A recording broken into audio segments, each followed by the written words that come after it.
बहुत से लोगों के मन में ये सवाल रहता है कि आईटीआर क्या है, क्यों भरनी चाहिए, क्या आईटीआर का मतलब इनकम टैक्स पे करना होता है?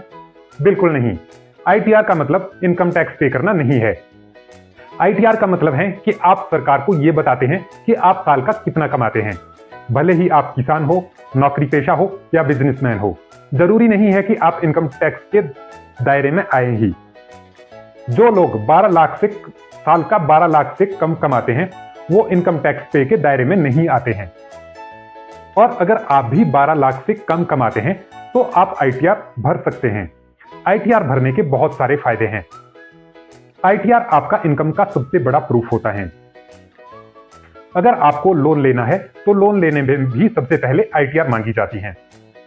इसके अलावा आईटीआर भरने से आपका कटा हुआ टीडीएस रिफंड हो जाता है। पिछले साल मैंने अपने आईटीआर भरने पर 3900 रुपए टीडीएस रिफंड पाया था। जैसे आजकल ऑनलाइन पेमेंट्स का जमाना है, हर कोई गूगल पे, फोन पे और पेटीएम यूज करता है। इस तरह से बहुत सारी ट्रांजैक्शंस करने पर आपको जवाब देना पड़ सकता है। इससे बचने का सबसे अच्छा तरीका है कि आप अपनी आईटीआर भरते रहें।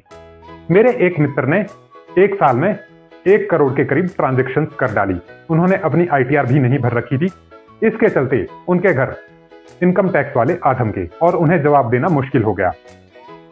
ऐसा आपके साथ ना हो, इसके लिए आपको अपनी आईटीआर भरनी चाहिए। 500 से लेकर 700 रुपए में आपकी आईटीआर भरी जा रही है। आईटीआर भरने से आपके और सरकार के बीच में पारदर्शिता बनी रहती है। आप अपनी 3 साल की आईटीआर भी एक साथ भर सकते हैं।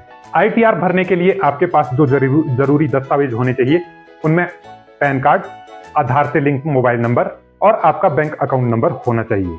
अधिक जानकारी और आईटीआर भरने के लिए आप दिए गए नंबर पर संपर्क कर सकते हैं।